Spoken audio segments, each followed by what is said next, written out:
तो देखिए जो क्वेश्चन नंबर 26 है ये वाला हमने इससे पहले वाले पार्ट में कर लिया था। अगर नहीं देखा है तो उसे देख लीजिए।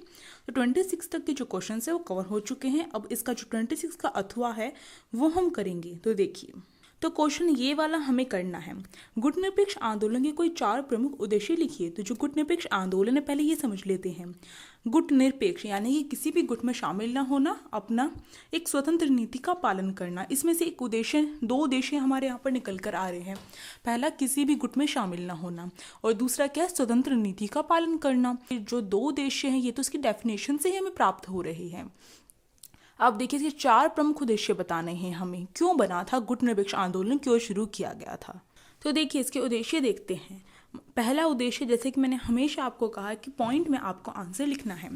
और अगर मैं यहाँ पर एक बात और आपको कहना चाहती हूँ कि अगर आपको इसी तरीके की और वीडियोस चाहिए, सैम्पल पेपर की ही चाहिए हो, तो आप मेरे चैनल को सब्सक्राइब कर सकते हैं, क्योंकि अब क्या है, सैम्पल पेपर की सीरीज चलती रहेगी।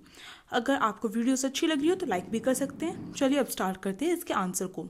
तो देखिए, महाशक्तियों के दबाव को मैंने कहा है पॉइंट में लिखना, और यहाँ पर देखिए सीबीएसई की जो आंसर जो ये की होती है उसमें भी पॉइंट दिया होता है। तो महाशक्तियों के दबाव को कम करने के लिए सबसे पहला पॉइंट है कि जो महाशक्तियां हैं, महाशक्तियां कौन कौन सी थी। देश में 2 महाशक्तियां थी, एक थी यूएसए और एक था यूएसएसआर, यानी कि एक अमेरिका, संयुक्त राज्य अमेरिका, और दूसरा कौन था, सोवियत संघ। तो दोनों महाशक्तियों के दबाव को कम करने के लिए जो देश हैं, जो नव स्वतंत्र देश है, क्योंकि गुटनिरपेक्षता जो आंदोलन था उसमें वही देश शामिल थे जो अभी अभी आज़ाद हुए थे, जो नव स्वतंत्र थे। नव स्वतंत्र का मतलब ये होता है जो अभी अभी आज़ाद हुए थे। तो वो अपनी स्वतंत्रता को खोना नहीं चाहते थे, क्योंकि अभी वे गुलामी से निकलकर बाहर आए थे। जैसे कि भारत देश को देखिए, वो ब्रिटिश की गुलामी से निकलकर बाहर आया था और दोबारा से वह किसी के अंडर नहीं होना चाहता था। इसी के लिए क्योंकि अगर कोई भी महाशक्ति के साथ वह किसी महाशक्ति गुट में वह शामिल होता दोनों में से, तो उसे क्या करना पड़ता, उसकी नीतियों का पालन करना पड़ता, साथ ही साथ वो जो भी कहती वही करना पड़ता, यानी कि एक तरीके से फिर से गुलाम बनना पड़ता। तो इसलिए अपने आप को स्वतंत्र रखने के लिए, किसी भी गुट में शामिल ना रहने के लिए जो गुटनिरपेक्ष आंदोलन है वो चलाया गया था। अब देखिए दूसरा पॉइंट क्या कहता है यहाँ पर, दोनों महाशक्तियों से सहायता प्राप्त करने के लिए।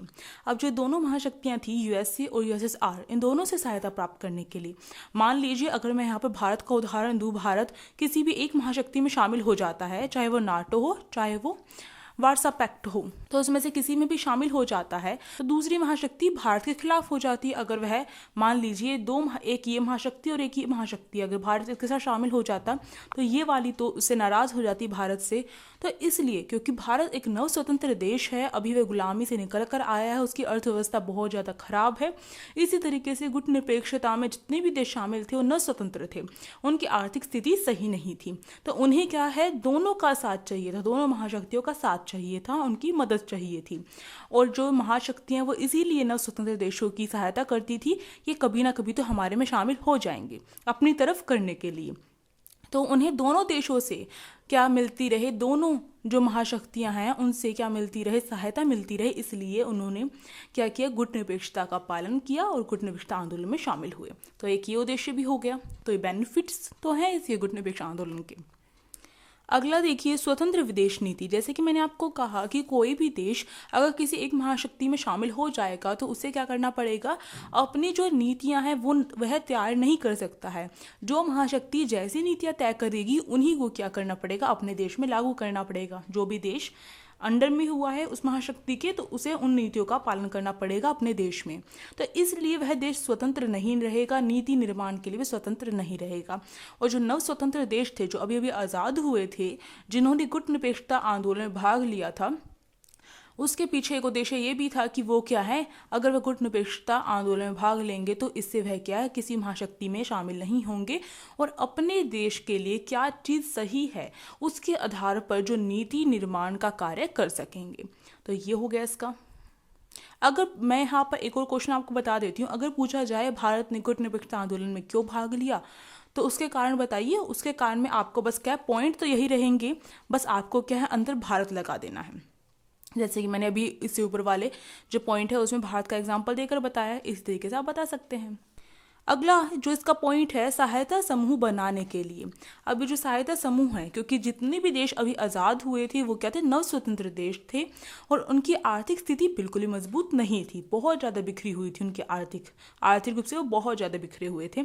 इसलिए उन्होंने क्या फैसला किया कि गुटनिरपेक्षता के जरिए हम क्या होंगे, एक साथ इकट्ठे होंगे और सहायता समूह के तौर पर कार्य करेंगे, यानी कि एक दूसरे देश की मदद करेंगे, एक दूसरे देश की हेल्प करते हुए विकास करेंगे। तो ये भी इसका कारण रहा था, क्योंकि जितने भी देश गुटनिरपेक्षता में शामिल थे वो नव स्वतंत्र थे और सबकी स्थिति समान थी और सभी क्या है, एक दूसरे की मदद करके आगे बढ़ना चाहते थे, क्योंकि सब दूसरों की भावनाओं, दूसरे देशों की भावनाओं को जानते थे कि उनके साथ उनकी जो आर्थिक स्थिति है वो किस प्रकार की है।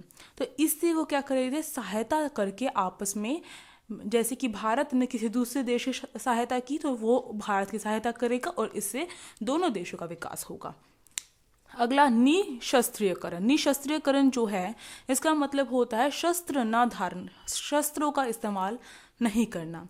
तो गुटनिरपेक्षता आंदोलन के जरिए उसका उद्देश्य भी यही रहा था कि गुटनिरपेक्षता के जरिए क्या होगा, पूरे विश्व में शांति फैलाई जाए, क्योंकि जो दो गुटों में पूरा देश बंट चुका है जिसके कारण क्या है, हमेशा शीत युद्ध होने की संभावना रहती है। इसलिए क्या है, अब जो गुटनिरपेक्षता है उसके जरिए क्या होगा, जो ये हथियारों की जो होड़ है उसको समाप्त किया जाएगा और साथ ही साथ पूरी दुनिया में शांति कायम की जाएगी। अब अगला क्वेश्चन देखिए 27, मंडल कमीशन की प्रमुख जो सिफारिशें थी उनका वर्णन करना है। तो देखिए, अब देखिए सबसे पहले समझना होगा मंडल कमीशन क्या था। तो जो बिंदेश्वरी प्रसाद मंडल है उन्हीं के नाम पर ये मंडल कमीशन रखा गया था। और किस प्रकार से रखा गया, तो देखिए जो बिंदेश्वरी प्रसाद मंडल है ये क्या थे, एक समाजवादी नेता थे। 1967 में और 1977 में इन्होंने संसद की सदस्यता प्राप्त की थी, यानी कि संसद के सदस्य बन गए थे ये 1967 में और 1977 में। सामाजिक रूप से और शैक्षिक रूप से जो पिछड़े वर्ग की पहचान करने के लिए 1978 में बिंदेश्वरी प्रसाद मंडल की अध्यक्षता में अन्य पिछड़ा आयोग स्थापना की गई। इसलिए आयोग को मंडल आयोग भी कहा जाता है। तो मंडल आयोग जो है बिंदेश्वरी प्रसाद मंडल जो है उनके नाम पर रखा गया है। और इसके पीछे रीज़न यहाँ पर बता भी दिया है कि सामाजिक रूप से जो पिछड़े हुए थे और साथ ही साथ शैक्षिक रूप से जो पिछड़े हुए थे, यानी कि शैक्षिक स्तर है उससे भी जो पिछड़े हुए जितने भी वर्ग था उसे क्या करना है, उसकी पहचान करने के लिए जो बिंदेश्वरी प्रसाद मंडल है उसने क्या किया, 1978 में उसकी अध्यक्षता की। और उसके लिए यानी कि जो ये काम है सामाजिक रूप से पिछड़े जो वर्ग है और शैक्षिक रूप से जो पिछड़ा वर्ग है उसकी पहचान करने के लिए बिंदेश्वरी प्रसाद मिश्र ने 1978 में अन्य पिछड़ा आयोग की स्थापना की। ये अन्य पिछड़ा आयोग नाम था इसका, पर धीरे धीरे इस आयोग का नाम क्या है, मंडल आयोग पड़ गया, यानी कि इनके नाम पर ही मंडल आयोग पड़ गया। फिर देखिए यह रिपोर्ट 1983 में जब ये आयोग की स्थापना की गई तो इसने रिपोर्ट जारी की। और वो कब की, 1983 में की इस आयोग ने अपनी रिपोर्ट 1983 में पेश की। लेकिन अगस्त 1990 में वीपी सिंह सरकार ने इस रिपोर्ट को लागू करने की घोषणा की, यानी कि समय रिपोर्ट पेश की गई थी उस समय लागू नहीं हुई थी। ये कब हुई, 1990 में, अगस्त के 1990 में जो वीपी सिंह की जो सरकार थी उसने क्या किया, इस रिपोर्ट को लागू करने की घोषणा की, जिसके कारण बहुत ज़्यादा हल्ला भी हुआ था पूरे देश में, क्योंकि किसी को आरक्षण दिया जाएगा तो जो बाकी जो वर्ग है वो क्या है, उसका विरोध करने के लिए आवाज़ उठाएंगे। ये आपने चैप्टर में पढ़ा होगा। और अगर आपको याद हो इसके ऊपर मैंने मोस्ट रिपीटेड जो क्वेश्चन है वो बना रखा है। तो देखिए मोस्ट रिपीटेड क्वेश्चन ऐसे ही नहीं बनाए गए हैं, मैंने पूरा एनालाइज किया और फिर बनाए हैं, और वो क्वेश्चन आपके रिपीट भी हो रहे हैं, आप देख सकते हैं यहाँ पर खुद भी। अब जो आयोग है उसकी सिफारिशें क्या थी मंडल आयोग की। सबसे पहली 2 सिफारिशें जारी की थी। पहली सिफारिश की थी कि जो अन्य पिछड़ा वर्ग है उसकी पहचान, इसने क्या किया, जो अन्य पिछड़ा वर्ग है उसकी पहचान करी, यानी कि जो अनुसूचित जाति और अनुसूचित जनजाति के अलावा क्या है, जो अन्य पिछड़ा वर्ग है उसकी पहचान की गई इस आयोग के द्वारा। वे शैक्षिक और सामाजिक रूप से पिछड़े थे, उन्हें क्या रखा गया, अन्य पिछड़ा वर्ग में रखा गया। तो आपको याद रखना है जो अन्य पिछड़ा वर्ग यानी कि जो ओबीसी है उसमें शैक्षिक और सामाजिक रूप से जो पिछड़े लोग थे उन्हें इसमें रखा गया था। तो इनकी मांग, इन्होंने क्या किया, पूरे देश में एनालाइज किया कि शैक्षिक रूप से और सामाजिक रूप से कौन सा वर्ग पीछे है, और उसकी पहचान करके सबके सामने उसे लेकर आए।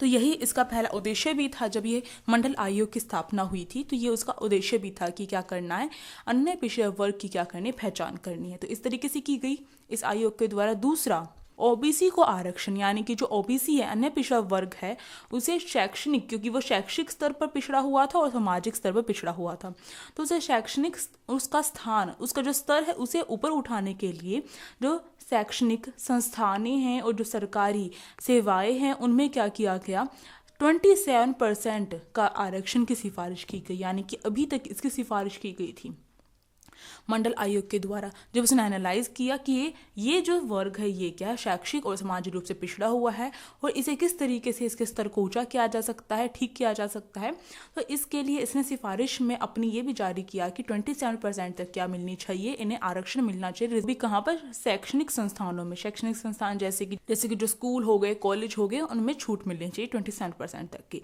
इसके साथ साथ जो सरकारी सेवाएं हैं उनमें भी छूट मिलनी चाहिए। तो ये थी मंडल आयोग की सिफारिशें।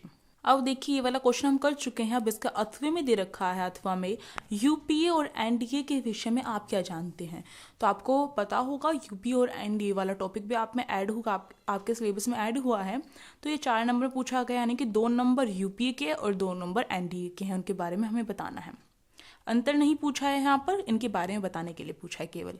तो जैसा कि मैंने आपको कहा था, 2-2 मिलाकर 4 नंबर होंगे, यूपी का 2 नंबर और एनडीए का 2 नंबर। जो बच्चा यूपी का आंसर देगा उसे 2 नंबर मिलेंगे, जो बच्चा एनडीए का देगा उसे 2 नंबर मिलेंगे, और मिलाकर 4 हो जाएंगे। अब देखिए यूपीए को हम जो कहते हैं यूनाइटेड प्रोग्रेसिव फ्रंट भी कहा जाता है इसे, या फिर हिंदी में यूपीए, जैसे इंग्लिश में यूपीए लिखा जाता है, हिंदी में से संप्रग लिखा जाता है, यानी कि संयुक्त प्रगतिशील गठबंधन। तो दोनों नाम आपको याद होने चाहिए इसके। तो देखिए जो यूपीए है वो भारत में केंद्र वाम राजनीतिक दलों का एक गठबंधन है। अब यहाँ पर आपको एक बात समझ में आनी चाहिए कि जो ये वाम राजनीतिक गठबंधन है, यानी कि ये वामपंथी जो विचारधारा है उससे प्रेरित है। वामपंथी विचारधारा का मतलब होता है, या फिर वामपंथी किसे कहा जाता है, वो होता है समाज। वामपंथी विचारधारा क्या थी, समाज को बदलकर उसमें अधिक आर्थिक और जातीय समानता लाना ही वामपंथी विचारधारा थी, यानी कि आर्थिक रूप से और जातीय रूप से समानता लेकर आना वामपंथी विचारधारा थी। और ये जो यूपी है वो वाम राजनीतिक दल था, दल का गठबंधन है, जो पहली बार 2004 के आम चुनाव के बाद बना। तो आपको याद रखना है 2000 बाद का जो आम चुनाव हुआ था उसके बाद क्या है, ये सामने आया था गठबंधन। यूपीए की सबसे बड़ी सदस्य पार्टी आईएनसी यानी कि इंडियन नेशनल कांग्रेस है, जिसकी अध्यक्ष सोनिया गांधी यूपीए की अध्यक्ष है, यानी कि आईएनसी की जो अध्यक्ष है वो सोनिया गांधी है और यूपीए की भी वही है, सोनिया गांधी। अब देखिए इसने 2004 में केंद्र स्तर के साथ साथ कुछ राज्यों में भी कुछ अन्य वाम गठबंधन दलों के समर्थन से सरकार बनाई।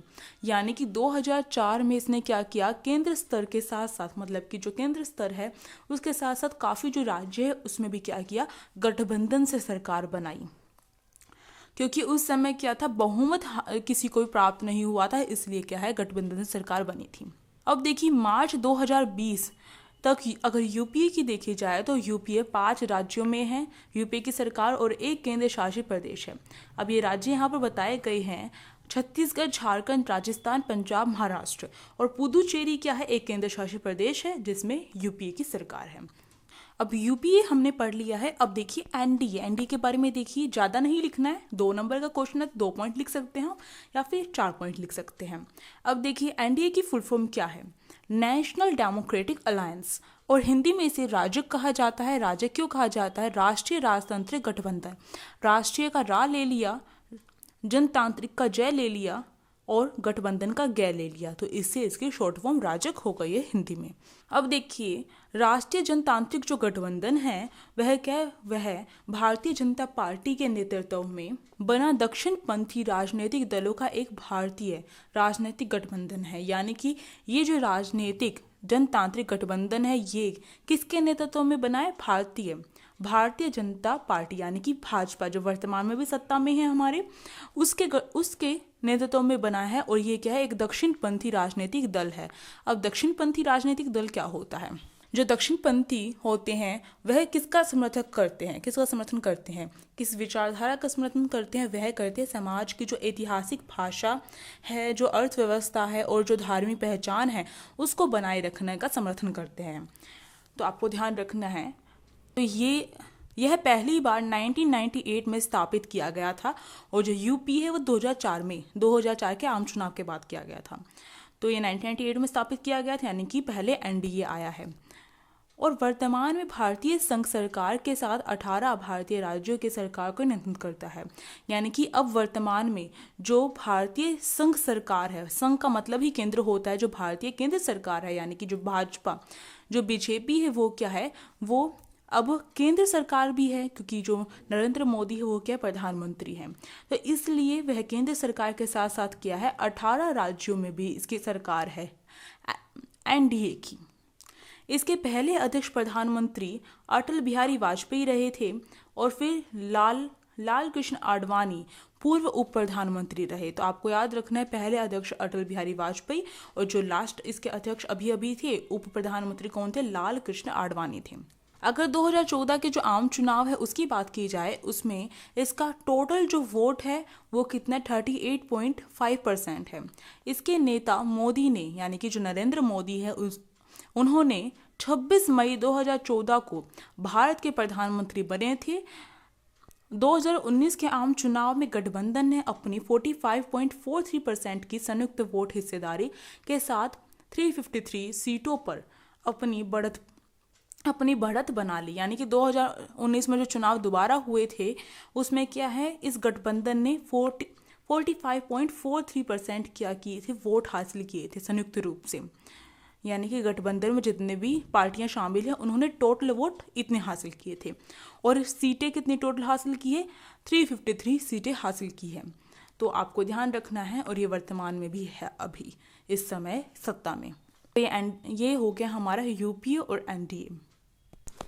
अब देखिए सेक्शन जो ई है वो हम करेंगे। इसमें 28वां क्वेश्चन है, मैप वाला क्वेश्चन है और इसके बाद कार्टून वाला आता है। तो देखिए मैप वाले में क्या पूछ रखा है, यहाँ पर ऑप्शन दे दिए गए हैं ABCDE, यानी कि 5 क्वेश्चन पूछे जाएंगे। तो उसमें हमें मैप भी दिया गया है साथ में। तो उसमें मैप में क्या होता है, राज्य और केंद्र शासित प्रदेश होते हैं, तो वो दर्शाए गए हैं। तो नीचे दिए गए जो क्वेश्चन है उनके आधार पर क्या करना है, हमें मैप में पहचानना है कि मैप में उसका राज्य कहाँ पर है और उसे क्या करना है, क्रमबद्ध ढंग से लिखना है। तो देखिए ये इस टाइप का आप क्वेश्चन 11th में भी करके आए होंगे। तो देखिए ये हमें इस तरीके से दिया जाता है, प्रयोग की गई जानकारी की क्रम संख्या 1 2 3, ऐसे ही आपको क्या करना है एग्जाम में एक लिखना है। फिर इसके बाद संबंधित अक्षर, जैसे कि ABCD जो संबंधित अक्षर है, मान लीजिए पहले वाला जो क्वेश्चन देखते हैं और फिर से फिल करके दिखाते हैं। फर्स्ट क्वेश्चन यहाँ पर दिया गया सरदार पटेल का गृह राज्य। तो सरदार पटेल का जो गृह राज्य है, अब मैप में देखिए कहाँ पर है सरदार पटेल का गृह राज्य। सरदार पटेल का जो गृह राज्य है वो है गुजरात। अब गुजरात कहाँ पर यहाँ पर दिख रहा है हमें, तो देखिए गुजरात, आपको सबसे पहले जो मैप है उसमें आपको पता होना चाहिए कौन सा राज्य कहाँ पर है। अगर आपको क्वेश्चन आते हैं तो आप उसे देखते ही पहचान जाएंगे कि इस क्वेश्चन का आंसर गुजरात है, तो गुजरात मैप में कहाँ पर है। तो देखिए मैप में गुजरात कहाँ पर है, ये ए जो है ये इस साइड वाले को क्या कहते हैं, गुजरात कहते हैं। तो इस तरीके से आप पहचान सकते हैं मैप के क्वेश्चन। सबसे पहले आपको मैप के हर राज्य रटा हुआ होना चाहिए, पहली बात तो आप यहाँ पर ए लिखेंगे और फिर यहाँ पर क्या लिखेंगे, राज्य का नाम यानी कि गुजरात लिखेंगे। इस तरीके से आपका आंसर पूरा होगा। तो आपको क्या करना है, ऐसे ही 1 लिखना है, फिर ए लिखना है और फिर क्या लिखना है, गुजरात लिखना है। और आप इस तरीके से बॉक्स बनाकर करेंगे तो और भी बढ़िया रहेगा आपके लिए। मेरी सलाह है कि बॉक्स बनाकर ही करिए।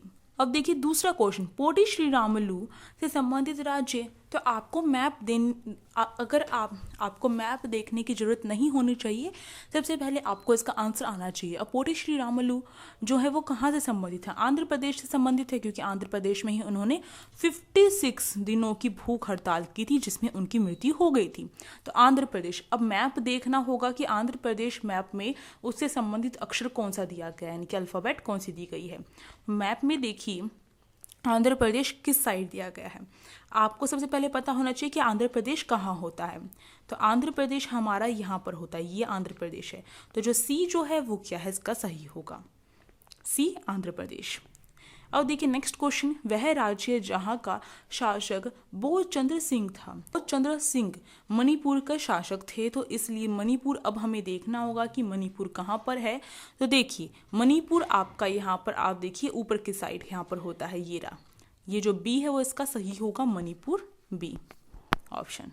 अब देखिए नेक्स्ट क्वेश्चन क्या है, नेक्स्ट क्वेश्चन है वह केंद्र शासित प्रदेश जहां से अनुच्छेद 370 निरस्त किया गया है। तो ये तो आपको बात बहुत अच्छे से रटी होनी चाहिए, अभी 1-2 साल पहले का ही काम है, ये 1 साल पहले का ही काम है।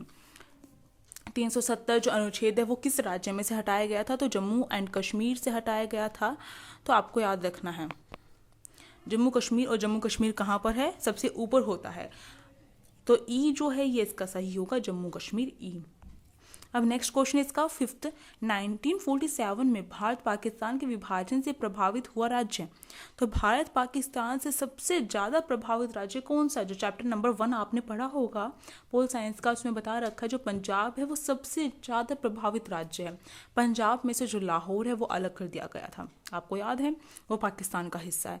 तो पंजाब इसका सही आंसर, और पंजाब किस साइड दिखा होता है हमारा, पंजाब देखिए यहाँ पर हरियाणा होता है, और यहाँ पर ये क्या है, ये पंजाब है, ये हरियाणा है और ये पंजाब है।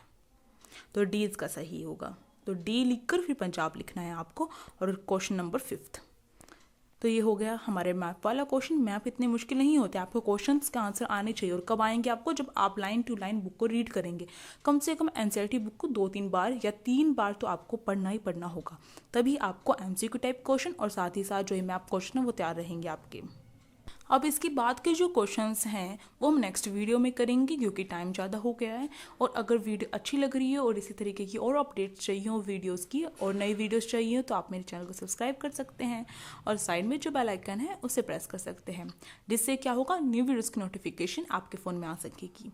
और अगर अभी तक आपने बाकी प्लेलिस्ट चेक नहीं की है मेरे चैनल की, तो आप देख लीजिए सारी प्लेलिस्ट को।